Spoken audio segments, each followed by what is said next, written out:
இலங்கையின் யாழ்ப்பாணத்தை பூர்வீகமாக கொண்ட பிரபல பாடகரான வேடன் எனப்படும் ஹிரந்தாஸ் முரளியின் பாடலொன்று கேரள மாநில கோழிக்கோடு பல்கலைக்கழகத்தின் பாடத்தில் இணைக்கப்பட்டிருக்கிறது. யாழ்ப்பாணத்தை பூர்வீகமாகவும் இந்தியாவின் கேரளாவை வசிப்பிடமாக கொண்ட வேடன் மலையாள திரையுலகில் தற்போது பிரபலமாக வலம் வருகிறார். இவரின் பாடல்கள் சாதி மற்றும் நிற ஒடுக்குமுறைக்கு எதிரானவையாக உள்ளன. இந்த நிலையிலேயே வேடனின் பாடல்களில் ஒன்றான பூமி இஞ்ஞான் வாழும் இடம் என்ற பாடல் தற்போது கோழிக்கோடு பல்கலைக்கழகத்தின் மலையாள பட்டப்படிப்பின் ஒப்பீட்டு இலக்கிய தொகுதியில் இணைக்கப்பட்டிருக்கிறது. மறைந்த பொப்பிசை பாடகர் Michael ஜாக்சனின் "They Don't Care About Us" என்ற பாடலுடன் வேடனின் பாடல் ஒப்பிடப்பட்டிருக்கிறது.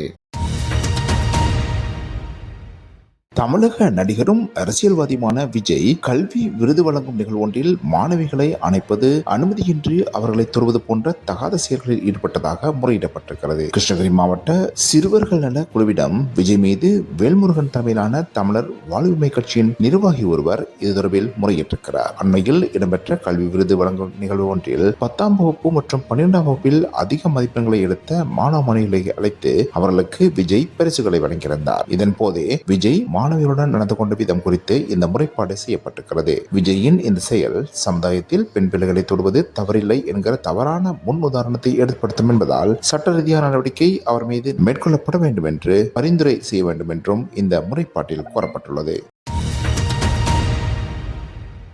இலங்கையில் முறைகேடான வகையில் ஜனாதிபதி மன்னிப்பை பெற்றார் என்ற குற்றச்சாட்டுக்கு உள்ளாகியுள்ள அதுல விஜயரட்ன என்ற குற்றவாளி நேற்று அனுராதபுர நீதிமன்றத்தில் பிரிதொரு வழக்குக்காக முன்னிலையாகியிருக்கிறார். எனினும் அவரை குற்றப்புலனாய்வுத்துறையினர் கைது செய்யவில்லை என்று தெரிவிக்கப்பட்டிருக்கிறது. அனுராதபுர சிறைச்சாலையின் கண்காணிப்பாளரின் அறிக்கை ஒன்றில் இதில் தெரிவிக்கப்பட்டிருக்கிறது. ஏற்கனவே குறித்த நபர் மன்னிப்பின் கீழ் விடுதலையானதும் பின்னர் அவரை கைது செய்ய வேண்டும் என்ற கோரிக்கை முன்வைக்கப்பட்டிருப்பதும் இந்த இடத்தில் குறிப்பிடத்தக்கது. இந்த நிலையில் அவர் நேற்று பிரிதொரு வழக்கில் நிலையில் அவரை ஏன் குற்றப்புலனாய்வுத்துறையினர் கைது செய்யவில்லை என்ற கேள்வியும் தற்போது எழுந்திருக்கிறது.